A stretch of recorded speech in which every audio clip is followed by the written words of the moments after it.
Girl, the accuser is speaking out. NBC, CNN, Fox News, everybody and their mama is covering this. She is speaking out and she is talking about the day that Jay-Z and Diddy both did. Oh my goodness, you already know, honey. She is scared. Jay-Z is forcing her, honey, just like he forced her that night to do don't think about at 13 years old.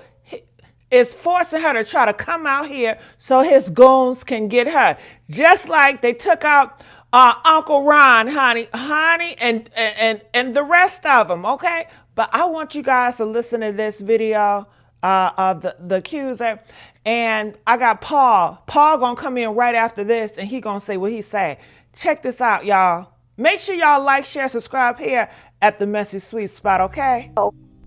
You should always advocate for yourself and be a voice for yourself. You should never let what somebody else did run your life. A 38-year-old mother from Alabama who has filed a lawsuit accusing Sean Diddy Combs and Jay-Z of raping her when she was 13 years old is speaking out to NBC News for the first time. She asked us not to reveal her identity. What made you want to come forward and talk today? Because I think that I've been quiet long enough about what I've been through, and it's been hard enough to be quiet, but it's a chapter of my life that I'd like to close. An NBC News review of her account found inconsistencies with her allegations. She says that she went to the MTV Video Music Awards in 2000 to catch a glimpse of her favorite celebrities. You weren't scared to be all alone? No, with having autism is like feeling like you live your life in a shatterproof juggle ball. The world's on fire. The fire is inside the ball with you, but there's no way for you to get out. In addition to having autism, the woman says she suffered a head injury. The night of the 2000s VMAs, she says a friend drove her from Rochester, New York to Manhattan, a more than 5-hour drive. Her attorney provided NBC News with the name of the friend who has since died. The woman says she spoke to Combs' limo driver, who offered her a ride to an after party. I stumbled upon Diddy's driver, who told me that I was exactly what Diddy was looking for. What did you think when he said that to you? I thought it meant that I was just pretty. She went to a White House, she says, where she spoke to musicians Benji Madden and his brother. I'm talking to Benji Madden about his tattoo because, you know, I have about his tattoo that's the Last Supper, because I have a religious background. So it was just something to talk about. In a statement to NBC News, a representative of the Maddens confirmed that they did not attend the 2000 VMAs and that they were on tour in the Midwest at the time. At the after party, she says she had a drink that made her feel woozy. Then she says Combs and Carter took turns raping her while a female celebrity watched. JC comes in and rapes me. He at that point I was fighting, trying to get away from him, and he put his hand over my mouth and told me to stop it, cut the After the alleged rape, she says she ran to a gas station where she called her father, who picked her up and drove her home.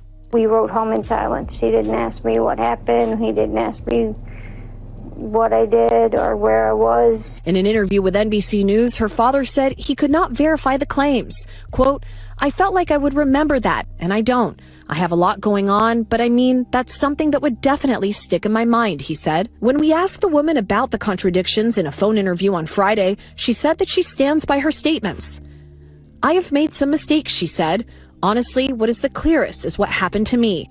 The inconsistencies in her account of an incident alleged to have happened 24 years ago does not necessarily mean the allegations are false. The accuser's attorney, Tony Busby, said, "Because we have interrogated her intensely, she has even agreed to submit to a polygraph. This has been extremely distressing for her, to the point she has experienced seizures and had to seek medical treatment due to the stress." In a statement to NBC News, Sean Carter said this incident didn't happen, and yet he filed it in court and doubled down in the press. True justice is coming. We fight from victory, not for victory.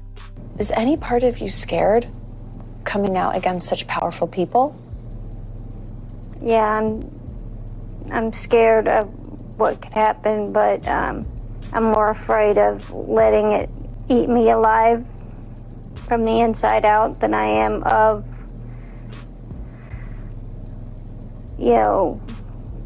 being chastised by their fans. All right, Chloe Malas joining us now live. Chloe, we just heard a very strongly worded statement from Jay-Z. What else are you hearing from him and his team? Yes, so his attorney said that they're going to ask the court to, quote, dismiss this frivolous case. And also moments ago, we heard from Diddy's legal team, and I want to read you some of what they said. They said, quote, this is the beginning of the end of this shameful money grab. And remember, he remains behind bars at Brooklyn's Metropolitan Detention Center, and his criminal trial begins in May. Snack, sit back, and let's dive into this mess, because things are getting wild in the world of hip-hop moguls, lawsuits, and jaw-dropping accusations. Today, we're talking about a story that has Jay-Z and Diddy at the center of some very serious and very complicated allegations. Let me break it down for you. So there's this woman, Jane Doe, as she's called in the lawsuit, who filed a bombshell case, claiming that back in September 2000, Jay-Z and Diddy drugged and raped her at an MTV Video Music Awards after party. She says she was only 13 at the time. Can you imagine how earth-shattering those accusations are? These aren't just random dudes. These are two of the most powerful figures in music. Now, here's where it gets twisty. Jane Doe's story has some cracks showing up. She went on NBC News recently and admitted she's made some mistakes in her account. For example, she claims she talked to a certain celebrity at the after party, but that celebrity wasn't even in New York that night. And then her dad chimed in, denying her earlier claim that he picked her up from the party. But let's not forget, she's not backing down on the core allegations. She says that Jay-Z and Diddy drugged her, took turns assaulting her, and that another unnamed celebrity stood by and watched. If that's true, it's horrifying. But if it's not, the repercussions are going to be massive. And y'all, this case just keeps getting messier. Jay-Z and his team are going on the offensive, hard.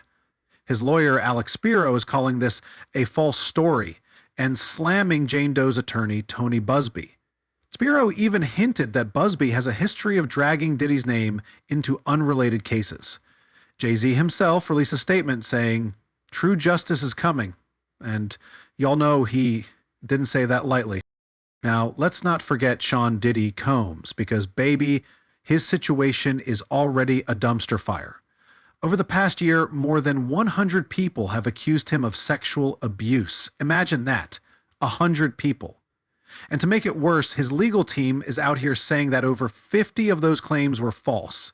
Like, what is going on? Meanwhile, Busby is doubling down on Jane Doe's story, saying they've interrogated her, and she's even volunteered to take a polygraph test. Now, pause right here. How often do you hear a client begging to take a lie detector test? It's giving desperate to prove her truth, but it's also giving this case is hanging by a thread. And if you're wondering how Jane Doe is holding up in all this drama, it's not good. Busby says the stress of this whole situation has caused her to experience seizures and seek medical treatment.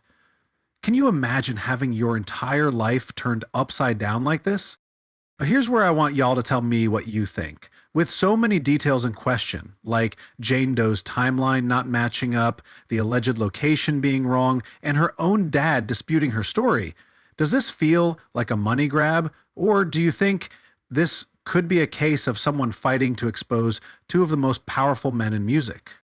At the end of the day, this story isn't just about what happened in 2000. It's about power, money, credibility, and whether the truth will ever fully come out. So what do y'all think? Are Jay-Z and Diddy getting falsely accused here? Or is this one of those where there's smoke, there's fire situations? Let me know in the comments, because this tea is boiling over and I want to hear what you have to say. Ooh, honey, it is a lot going on. Comment right now. What are your thoughts about this? And I'll see you guys on another upload. Bye.